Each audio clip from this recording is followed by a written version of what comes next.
Cuando hablamos de la problemática de un proyecto, estamos pensando en cuál fue nuestra preocupación original para plantear ese proyecto.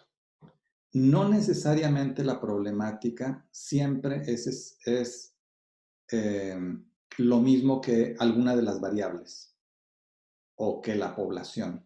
No necesariamente siempre es así. Pensemos que yo, por ejemplo, estoy preocupado porque sé que hay muchas enfermedades crónicas en la población mexicana. Voy a darle aquí formato. Muy bien. Esa es mi preocupación, las enfermedades crónicas. Como esa es mi preocupación, entonces yo pienso en un proyecto de investigación que me permita saber si las personas con sobrepeso u obesidad, lo que se denomina exceso de peso, se alimentan con una proporción mayor o menor de vegetales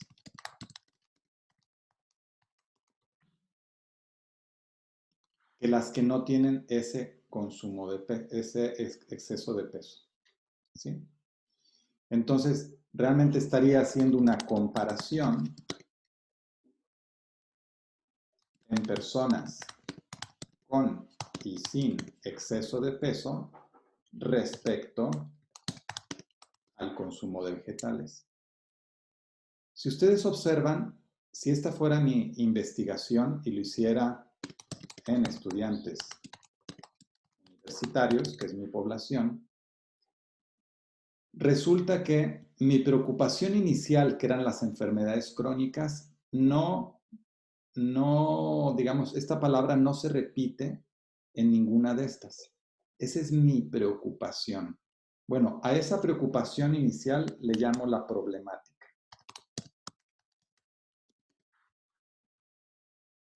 Entonces, cuando yo les pido que me digan la problemática de su proyecto de investigación, quiero preguntarles sobre su preocupación inicial. Mi preocupación son las enfermedades crónicas en México. Esa es mi preocupación. Muy bien, ¿qué es lo que yo espero que me digan de esa problemática? Esa problemática tiene diferentes aspectos.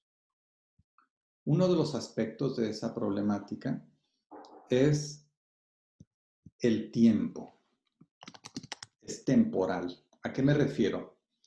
Las enfermedades crónicas en México no siempre fueron iguales, ni serán iguales. Hay un pasado, hay un presente y hay un futuro de esas enfermedades. Por lo tanto, hay unas causas y hay unos efectos que se presentan actualmente y en el futuro. Entonces, uno de los elementos que debe de venir en la problemática es las causas y los efectos. ¿Las causas de qué? Pues en mi caso, con este ejemplo, serían las causas de las enfermedades crónicas en México y los efectos de las enfermedades crónicas en México. Eso sería entonces uno de los elementos importantes a tocar. Efectos significa consecuencias. ¿Sí? Y causas significa el origen. ¿Sí? ¿Cómo se originan las enfermedades crónicas en México? Y después, ya que están las enfermedades crónicas, ¿qué consecuencias tienen? Bueno, mortalidad, ¿sí? Empeoramiento de la calidad de vida, etcétera, etcétera, ¿no? Problemas económicos, el sector salud se tiene que enfocar en estas enfermedades crónicas en vez de dedicarse a prevenirlas, bueno, etcétera. Entonces, ahí tenemos origen y consecuencias. Eso sería que lo mismo que causas y efectos. Por otra parte, tenemos que preguntarnos qué tan grande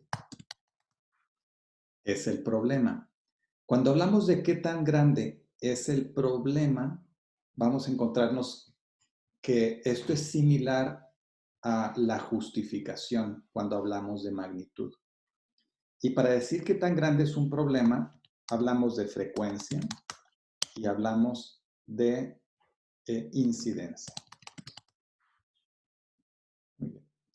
Entonces, tenemos tiempo y también tenemos magnitud de esta problemática. Si hablamos de frecuencia, es qué tan frecuentes son las enfermedades crónicas en México. Bueno, para eso tendríamos que especificar cuáles, porque hay muchas enfermedades crónicas. El preguntarnos cuáles nos va a llevar a decir, bueno, una enfermedad crónica puede ser el síndrome metabólico. Ese síndrome metabólico tiene varios síntomas. Te sube la presión, tienes sobrepeso o obesidad, o tienes problemas de diabetes. Bueno, muchas cosas pueden haber ahí involucradas. Pero bueno, si yo lo especifico que las enfermedades crónicas que me interesan son las del síndrome metabólico, entonces también podría estar pensando que mi problemática tiene que ver con el síndrome metabólico. ¿Sí? Pero bueno, lo voy a dejar así de general.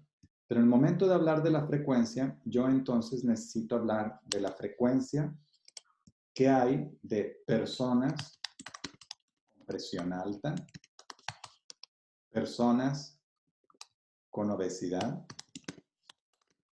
con exceso de peso, ¿sí? Personas con diabetes, ¿sí? Etcétera. Eso sería frecuencia, ¿sí? Frecuencia de enfermedades crónicas, bueno, estas.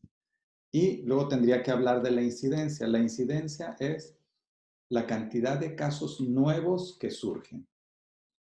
Por ejemplo, podría haber, en el caso de exceso de peso, nos encontráramos que el 30% de la población tiene, y va a ser más, 30% de la población tiene sobrepeso.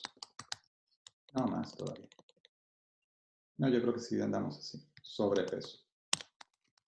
Y 5% de la población obesidad. Esa es frecuencia, ¿sí? Es la frecuencia relativa. Pero incidencia, ¿qué es? Incidencia es cuántos casos nuevos surgen en un periodo de tiempo. Digamos que si hubiera 30 millones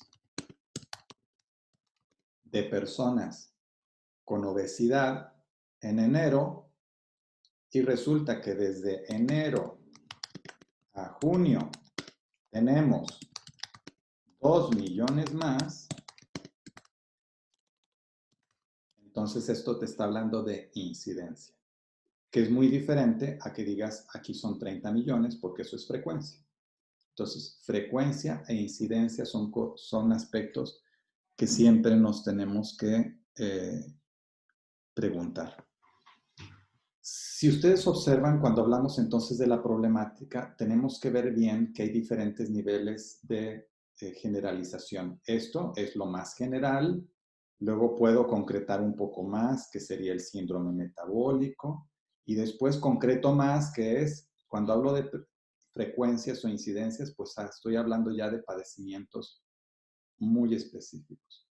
Todo esto lo que hace es darme un panorama de las problemáticas que existen sobre las enfermedades crónicas en México.